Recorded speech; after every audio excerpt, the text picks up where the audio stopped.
नमस्कार दोस्तों, स्वागत है आपका आज के मुख्य समाचारों में। जी हां दोस्तों, आपको यहां पर देखने को मिलेंगी सुबह से लेकर शाम तक की तमाम बड़ी खबरें मुख्य समाचार ब्रेकिंग न्यूज अपडेट्स के रूप में। तो चलिए दोस्तों, जान लेते हैं आज की पहली बड़ी खबर। रजिस्ट्रार जनरल ऑफ इंडिया की रिपोर्ट में खुलासा, भारत में बुजुर्ग बढ़े, केरल में सबसे ज्यादा 50 साल में बच्चों की आबादी भी 17% घटी। दरअसल दोस्तों, भारत की आबादी अब धीरे धीरे उम्र दराज हो रही है। रजिस्ट्रार जनरल ऑफ इंडिया की 2023 की sample registrar system SRS report के अनुसार देश में 0 से लेकर 14 साल के बच्चों की आबादी में लगातार गिरावट आ रही है, जबकि बुजुर्गों की संख्या बढ़ रही है। साथ ही कामकाजी उम्र यानी कि 15 से लेकर 59 साल के लोगों की हिस्सेदारी भी बढ़ी है। रिपोर्ट में यह भी बताया गया है कि देश की कुल प्रजनन दर यानी कि फर्टिलिटी रेट 1971 में 5.2 थी, जो 2023 में घटकर 1.9 रह गई है। यानी कि अब कुल मिलाकर बच्चे पैदा होने की दर काफी कम हो चुकी है। चलिए दोस्तों, जान लेते हैं अगली बड़ी खबर। डोनाल्ड ट्रंप बोले, हमने भारत और रूस को चीन के हाथों खो दिया, उनका भविष्य अच्छा हो। कल कोर्ट में भारत पर टैरिफ लगाने को जरूरी बताया था। जी हां दोस्तों, अमेरिकी राष्ट्रपति डोनाल्ड ट्रंप ने आशंका जताई है कि रूस और भारत अब चीन के पाले में जा चुके हैं। उन्होंने शुक्रवार को ट्रुथ सोशल पर लिखा कि ऐसा लगता है कि हमने भारत और रूस को चीन के हाथों खो दिया है, उम्मीद है उनका भविष्य अच्छा हो। दोस्तों, जैसा कि आपको बताया, भारत पर 50% टैरिफ लगाने के बाद से दोनों देशों के बीच संबंध खराब हो गए हैं। भारत समेत बाकी देशों पर ज्यादा टैरिफ लगाने की सुनवाई यूएस कोर्ट में चल रही है। डोनाल्ड ट्रंप ने गुरुवार को कोर्ट में भारत पर टैरिफ लगाने को जरूरी बताया था। उन्होंने कहा था कि अगर ऐसा नहीं हुआ तो अमेरिका को बहुत ज्यादा आर्थिक नुकसान होगा। चलिए दोस्तों, जान लेते हैं अगली खबर। CDS बोले, देश के लिए विचारधारा जरूरी, जैसे शरीर में खून, दुश्मन परमाणु हथियारों से लैस है, पड़ोसियों के साथ सीमा विवाद बड़ी चुनौती। जी हां दोस्तों, गोरखपुर यूपी में chief of defence staff CDS general Anil Chauhan ने कहा कि भूमि राष्ट्र की भौतिक पहचान है, राष्ट्र की विचारधारा की सुरक्षा भी जरूरी है। एक राष्ट्र के संचालन के लिए विचारधारा उतनी ही जरूरी है जितना शरीर के लिए खून। यह प्रशासनिक ढांचे को मजबूती देती है। उधर दोस्तों, जनरल चौहान ने कहा कि दुश्मन परमाणु हथियारों से लैस है, सीमा विवाद सबसे बड़ी चुनौती है। आजादी के बाद से सीमा विवाद को लेकर कई लड़ाइयां हुई है। चीन के साथ सीमा विवाद सबसे बड़ी चुनौती है, फिर क्षेत्रीय अस्थिरता भी है। चलिए दोस्तों, जान लेते हैं अगली खबर। भारत में पहली टेस्ला कार महाराष्ट्र के मंत्री ने खरीदी, बोले लेने का मकसद ईवी के प्रति जागरूकता फैलाना है, पोते को गिफ्ट करूंगा। जी हां दोस्तों, एलन मस्क की ईवी कंपनी टेस्ला ने इलेक्ट्रिक SUV मॉडल Y की भारत में पहली डिलीवरी दे दी। शुक्रवार को महाराष्ट्र के ट्रांसपोर्ट मिनिस्टर प्रताप सरनाइक ने मुंबई के मांद्रा कुर्ला कॉम्प्लेक्स में टेस्ला के नए शोरूम से मॉडल Y की पहली डिलीवरी ली।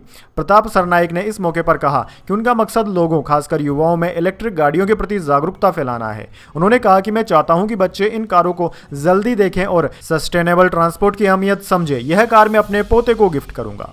चलिए दोस्तों, जान लेते हैं अगली बड़ी खबर। देश के 47% मंत्रियों पर है क्रिमिनल केस। 653 मंत्रियों में से 174 पर मर्डर और दुष्कर्म जैसे गंभीर आरोप। इनमें भाजपा के 136, कांग्रेस के 45 मिनिस्टर।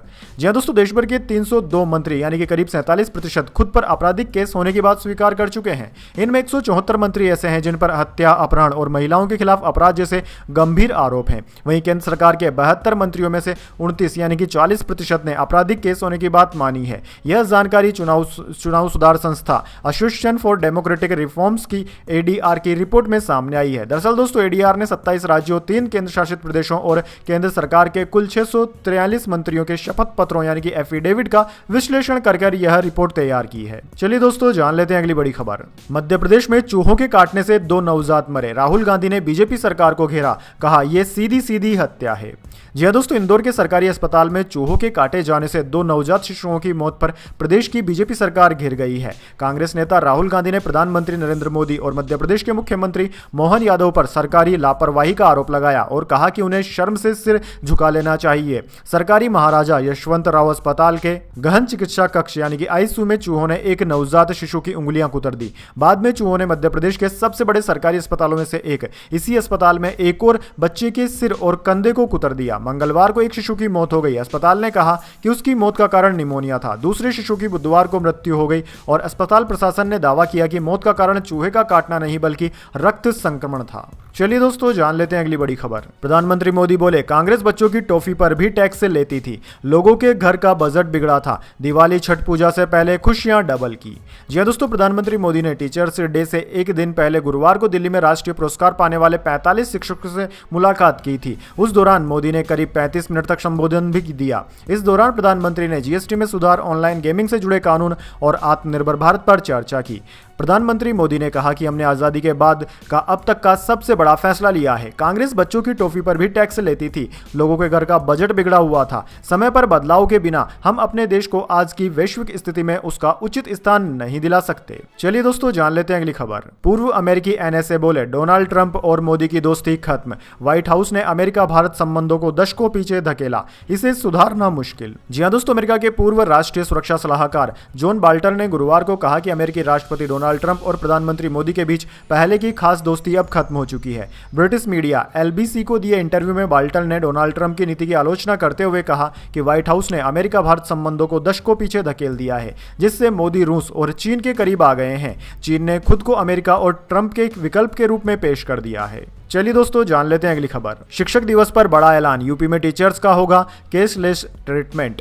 जी हां दोस्तों, पूर्व राष्ट्रपति महान शिक्षाविद भारत रत्न डॉक्टर सर्वपल्ली राधाकृष्णन की जयंती एवं शिक्षक दिवस के अवसर पर लखनऊ में आयोजित कार्यक्रम में प्रदेश के मुख्यमंत्री योगी आदित्यनाथ ने शिक्षकों का केसलेस इलाज कराने का ऐलान कर दिया। दरअसल दोस्तों, लखनऊ स्थित लोक भवन में आयोजित सम्मान समारोह में मुख्यमंत्री ने घोषणा की कि अब सभी शिक्षकों को केसलेस चिकित्सा सुविधा उपलब्ध कराई जाएगी। इस योजना का लाभ शिक्षा मित्रों और अनुदेशकों को भी दिया जाएगा। चलिए दोस्तों जान लेते हैं अगली खबर। दिल्ली एनसीआर में बाढ़, नोएडा के कई सेक्टर डूबे। राजस्थान के अजमेर में बोराज तालाब टूटा, 1000 घरों में पानी भरा। पंजाब में 43 मौतें।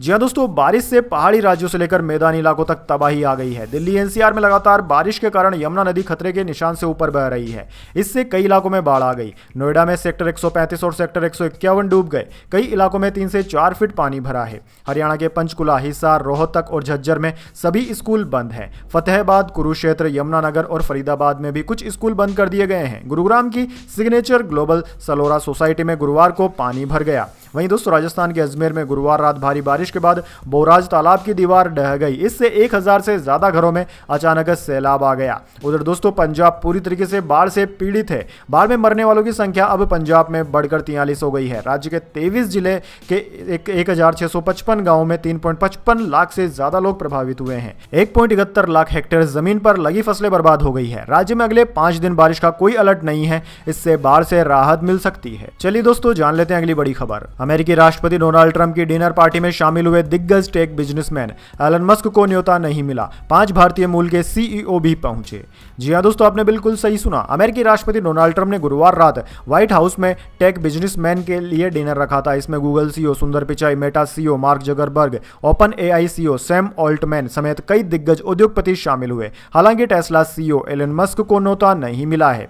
ट्रंप ने कहा कि ऐसा पहले कभी नहीं हुआ जब इतने सारे बुद्धिजीवी एक साथ मिले हों। उन्होंने इस टीम को हाई आईक्यू ग्रुप कहकर संबोधित किया। ट्रंप ने सभी अधिकारियों से पूछा कि वे अमेरिका में कितना निवेश करते हैं। व्हाइट हाउस के एक अधिकारी के अनुसार यह डिनर प्रेसिडेंट हाउस के रोज गार्डन में होना था, लेकिन खराब मौसम होने के कारण यह स्टेट डाइनिंग रूम में किया गया। चलिए दोस्तों जान लेते हैं अगली बड़ी खबर। भारत ने हमेशा सबको शरण दी, फिर नास्तिकों को क्यों नहीं। तस्लीमा नसरीन का ट्वीट हुआ वायरल।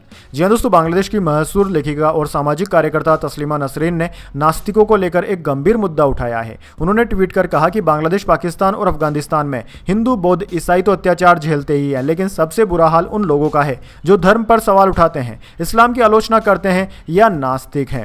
नसरीन ने ट्वीट में लिखा कि नास्तिक और फ्री थिंकर्स पर इस्लामी कट्टरपंथियों और जिहादियों का सीधा हमला होता है। कई को खुलेआम दिन दहाड़े मौत के घाट उतार दिया गया। कई लोग छिपकर या फिर चुप रहकर जीने को मजबूर हैं। कई तो जान बचाने के लिए देश छोड़कर भागे। उनके अनुसार ऐसे अधिकतर लोग मुस्लिम परिवारों में पैदा हुए, लेकिन इस्लाम की आलोचना इसलिए करते हैं ताकि समाज को अंधविश्वास और कट्टरता से बचा सकें।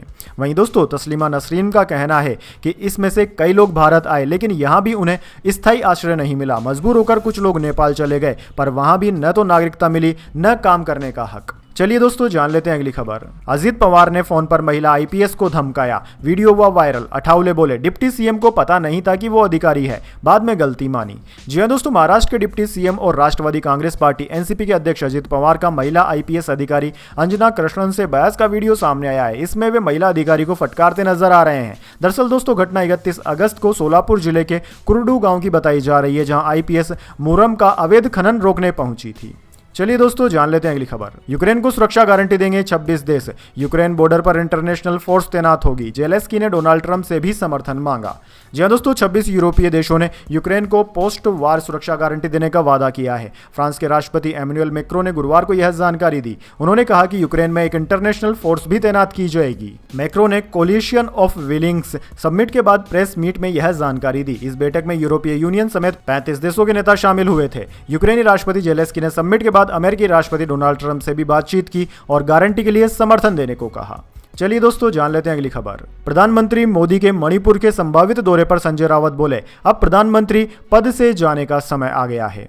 जी हाँ दोस्तों, प्रधानमंत्री नरेंद्र मोदी इस महीने मणिपुर का दौरा कर सकते हैं। वहां हुई हिंसा के बाद पीएम का यह पहला दौरा होने वाला है। इस पर शिवसेना के सांसद संजय रावत ने प्रतिक्रिया दी। उन्होंने कहा कि मणिपुर जा रहे हैं तो बड़ी बात क्या है, प्रधानमंत्री हैं, 2-3 साल के बाद जा रहे हैं। अब जब मणिपुर जल रहा था, हिंसा भड़क रही थी, तब जाने की हिम्मत नहीं की। अब प्रधानमंत्री पद से मोदी जी के जाने का समय हो गया है, तो वहां पर्यटन करने जा रहे हैं। चलिए दोस्तों, जान लेते हैं अगली खबर। सेना को 15 साल में मिलेंगे 2200 टैंक, 6 लाख गोले, एआई तकनीक से लेस हथियार, रडार भी शामिल। नौसेना को नया एयरक्राफ्ट कैरियर मिलेगा। जी हाँ दोस्तों, भारतीय नौसेना को अगले 15 सालों में 2200 नए टैंक और 6 लाख गोले दिए जाएंगे। सेना के तीनों अंगों को मजबूत करने के लिए एआई तकनीक से लेस हथियार और रडार भी खरीदे जाएंगे। नौसेना को नया एयरक्राफ्ट कैरियर भी मिलेगा। दरअसल दोस्तों, रक्षा मंत्रालय ने शुक्रवार को सेना के लिए 15 साल का रोड मैप जारी किया। मीडिया रिपोर्ट्स के अनुसार इसके जरिए सुरक्षा बलों की आधुनिकता पर जोर दिया जाएगा। चलिए दोस्तों, जान लेते हैं अगली खबर। शिवराज सिंह चौहान बोले, पंजाब में अवैध खनन से बांध कमजोर हुए, भारत त्रासदी का सबसे बड़ा कारण यही, वाजपेयी बादल के समय बांध ऊंचे किए थे।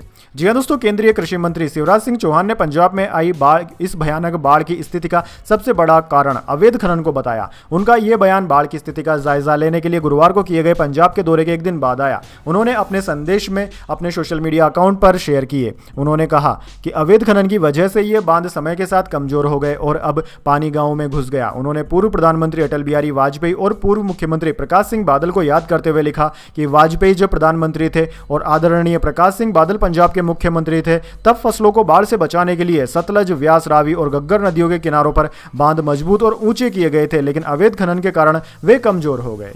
चलिए दोस्तों, जान लेते हैं इसके बाद अगली बड़ी खबर। श्रीनगर की दरगाह हजरत बल में लगे मार्बल पर बवाल, भीड़ ने अशोक स्तंभ को तोड़ा। जी हाँ दोस्तों, आपने बिल्कुल सही सुना। ईद ए मिलाद के मौके पर शुक्रवार को श्रीनगर की दरगाह हजरत बल में बवाल हो गया। 3 दिन पहले दरगाह के रिनोवेशन के बाद लगाए गए मार्बल पर लोगों ने बवाल किया।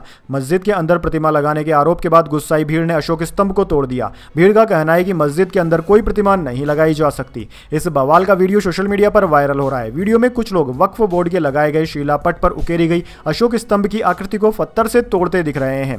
दरअसल दोस्तों, आपको बता दें कि 3 सितंबर को ही वक्फ बोर्ड की चेयरपर्सन डॉक्टर दरख्शा अब्द्राबी ने इसका उद्घाटन किया था। शिलापट पर दरख्शा अब्द्राबी का नाम लिखा है। चलिए दोस्तों, जान लेते हैं इसके बाद अगली बड़ी खबर, लेकिन उससे पहले मेरी आपसे एक छोटी सी रिक्वेस्ट है। अगर दोस्तों आपको अभी तक हमारी न्यूज़ पसंद आई है तो एक छोटा सा लाइक जरूर दे दीजिए। चलिए जान लेते हैं अगली खबर। शेयर बाजार में 750 अंकों का उतार चढ़ाव रहा। सेंसेक्स 7 अंक नीचे 80,711 पर बंद हुआ। आईटी, एमएफसीजी और रियल्टी शेयर सबसे ज्यादा गिरे। जी हाँ दोस्तों, हफ्ते के आखिरी कारोबारी दिन शेयर बाजार में 750 अंकों से ज्यादा का उतार चढ़ाव देखा गया। आखिर में सेंसेक्स 7 अंक नीचे 80,711 के स्तर पर बंद हुआ, जबकि निफ्टी 7 अंक की तेजी के साथ 24,741 पर बंद हुआ। दोस्तों, आज सेंसेक्स के 30 में से 14 शेयरों में तेजी और 16 में गिरावट देखने को मिली, जबकि निफ्टी 50 के 50 में से 28 शेयरों में तेजी और 22 में गिरावट रही। बात करें निफ्टी 50 के टॉप गेनर और टॉप लूजर स्टॉक्स की, तो दोस्तों आज के मार्केट में निफ्टी 50 के टॉप गेनर्स में Eicher Motors, Mahindra and Mahindra और श्रीराम फाइनेंस रहे, जबकि निफ्टी 50 के टॉप लूजर्स में आईटीसी, सिप्ला और एचसीएल टेक रहे। चलिए दोस्तों, जान लेते हैं अगली खबर। सोना चांदी के दाम ऑल टाइम हाई पर। 10 ग्राम गोल्ड 1,06,446 पर। इस साल 30,000 रुपये महंगा हुआ। 1 किलो चांदी 1.23 लाख के पार।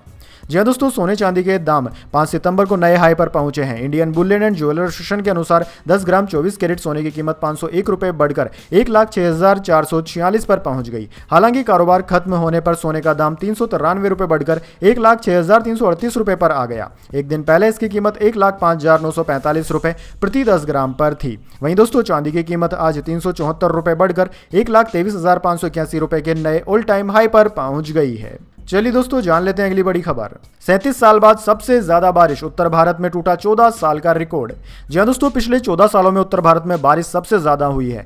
भारतीय मौसम विज्ञान विभाग यानी कि इंडियन मेट्रोलॉजी डिपार्टमेंट के 2011 से मिले रिकॉर्ड के अनुसार 22 अगस्त से 4 सितंबर के बीच यहां सामान्य से लगभग 3 गुना ज्यादा बारिश दर्ज की गई। इस भारी बारिश की वजह से जम्मू कश्मीर में वैष्णो देवी मार्ग पर बादल फटे, पंजाब में दशकों की सबसे भयानक बाढ़ आई, दिल्ली में यमुना नदी का जलस्तर रिकॉर्ड तीसरे सबसे ऊंचे लेवल पर पहुंच गया और हिमाचल से लेकर उत्तराखंड में कई जगह भूस्खलन भी हुए। इन 14 दिनों में पूरे उत्तर भारत में 205.3 मिमी बारिश हुई, जबकि आमतौर पर सिर्फ 73.1 मिमी होती है। यह पूरे 4 महीने के मानसून सीजन का 35% भी है। चलिए दोस्तों जान लेते हैं अगली खबर। बीसीसीआई ने इंडियन टीम की जर्सी स्पॉन्सरशिप के रेट बढ़ाए। बायलैटरल सीरीज के हर मैच के लिए 3.5 करोड़, पहले 3.17 करोड़ रुपए थे। जी हाँ दोस्तों, बीसीसीआई ने इंडियन क्रिकेट टीम की जर्सी स्पॉन्सरशिप के रेट बढ़ा दिए हैं। नई रेट्स के अनुसार बोर्ड बायलैटरल यानी कि द्विपक्षीय सीरीज के लिए प्रति मुकाबले 3.5 करोड़ रुपए लेगा, जबकि मल्टीलेटरल यानी कि आईसीसी एशिया कप और ट्राई सीरीज टूर्नामेंट के लिए प्रति मैच 1.5 करोड़ रुपए लेगा। इससे पहले यह रेट क्रमशः 3.17 करोड़ और 1.12 करोड़ रुपए थे। चलिए दोस्तों जान लेते हैं अगली बड़ी खबर। शिल्पा शेट्टी और राज कुंद्रा के खिलाफ लुक आउट नोटिस जारी, बिजनेसमैन कोठारी ने केस दर्ज कराया। आरोप, कपल को 60 करोड़ रुपए दिए थे, रकम निजी खर्च में लगाई। जी हां दोस्तों, मुंबई पुलिस ने 60 करोड़ रुपए की धोखाधड़ी के मामले में अभिनेत्री शिल्पा शेट्टी और उनके पति राज कुंद्रा के खिलाफ लुक आउट सर्कुलर जारी किया है। एक सीनियर पुलिस ऑफिसर ने बताया कि दोनों ही अक्सर विदेश यात्रा करते हैं, जिसकी वजह से यह कदम उठाया गया है। दरअसल दोस्तों आपकी जानकारी के लिए बता दें, लुक आउट सर्कुलर का मकसद बिना किसी रुकावट जांच को पूरा करना है। चलिए दोस्तों जान लेते हैं अगली बड़ी खबर। मुंबई में अनंत चतुर्दशी से पहले ब्लास्ट की धमकी, हाई अलर्ट। मैसेज में दावा, आतंकवादियों के पास 400 किलो आरडीएक्स, 1 करोड़ लोग मार सकते हैं। जी हां दोस्तों, मुंबई पुलिस को गुरुवार देर रात व्हाट्सएप पर धमकी भरा मैसेज मिला। इसमें दावा किया गया कि लश्कर ए जिहादी के 14 आतंकी शहर में आ चुके हैं। आतंकी 400 किलो आरडीएक्स 34 गाड़ियों में लगाकर बड़ा ब्लास्ट करने वाले हैं, जिससे 1 करोड़ लोगों की मौत हो सकती है। धमकी मिलते ही मुंबई पुलिस ने हाई अलर्ट घोषित कर दिया। क्राइम ब्रांच ने जांच शुरू कर दी है। एंटी टेररिज्म स्क्वाड, एटीएस और अन्य सुरक्षा एजेंसियों को भी सतर्क कर दिया गया है। चलिए दोस्तों जान लेते हैं अगली बड़ी खबर। वेनेजुएला ने अमेरिकी वारशिप के ऊपर उड़ाया F-16 फाइटर जेट। अमेरिका बोला, ताकत दिखाने की कोशिश न करें, अंजाम बुरा होगा। जी हाँ दोस्तों, अमेरिका और वेनेजुएला के बीच तनाव बढ़ता जा रहा है। वेनेजुएला के 2 F-16 लड़ाकू विमानों ने गुरुवार को कैरिबियन सागर में अमेरिकी वारशिप यूएसए जेसन डनहम के ऊपर उड़ान भरी। अमेरिका ने इस कदम की आलोचना की और कहा कि वेनेजुएला ताकत दिखाने की कोशिश कर रहा है। अमेरिकी रक्षा विभाग ने देर रात जारी बयान में वेनेजुएला को चेतावनी दी कि वे आगे ऐसी उकसावे वाली हरकत की करेंगे तो अंजाम भुगतने के लिए भी तैयार रहें। चलिए दोस्तों जान लेते हैं अगली बड़ी खबर। बनासकांठा में नकली नोट की फैक्ट्री पकड़ी, 40 लाख के नोटों के साथ 2 गिरफ्तार, मुख्य आरोपी पर 16 मामले हैं दर्ज। जी दोस्तों, गुजरात में बनासकांठा पुलिस ने टीसा तालुका के महादेविया गांव में नकली भारतीय नोट बनाने वाली एक फैक्ट्री पकड़ी है। गुरुवार देर रात की गई छापेमारी में पुलिस ने 2 आरोपियों को भी गिरफ्तार कर उनके पास से 40 लाख रुपए से ज्यादा के नकली नोट और उन्हें बनाने के उपकरण जब्त किए। दरअसल दोस्तों, बनासकांठा पुलिस की स्थानीय अपराध शाखा को विशेष सूचना मिली थी कि महादेविया गांव में नकली नोट बनाए जा रहे हैं। इसके आधार पर एलसीबी की टीम ने बीती देर रात गांव में छापा मारा। छापेमारी के दौरान पुलिस ने वहां से 40 लाख से ज्यादा के नकली नोट बरामद किए हैं। तो दोस्तों यह थी आज की तमाम बड़ी खबरें। इसके बाद दोस्तों बारी आती है आज के माइंड क्यूज क्वेश्चन की। जी हाँ दोस्तों, एक आसान से सवाल का जवाब देकर आप जीत सकते हैं एक सरप्राइज गिफ्ट हमारे यूट्यूब चैनल की ओर से। तो दोस्तों आज का सवाल आपकी स्क्रीन पर आ चुका है। भारत की प्रथम महिला राष्ट्रपति कौन थी? जी हाँ दोस्तों, अगर आप जानते हैं भारत की पहली महिला राष्ट्रपति का नाम, तो जल्दी से उनका नामकरण उसमें लिख दीजिए। अगर दोस्तों आपका जवाब होता है एकदम सही और आप चुन जाते हैं लकी विजेता के रूप में, तो आपको मिल सकता है एक सरप्राइज गिफ्ट हमारे यूट्यूब चैनल की ओर से। तो दोस्तों जल्दी से अपना उत्तर कमेंट बॉक्स में लिख दीजिए, वीडियो को लाइक कर लीजिए और चैनल को सब्सक्राइब करके बेल आइकन भी दबा लीजिए। धन्यवाद। वंदे मातरम। जय हिंद, जय भारत।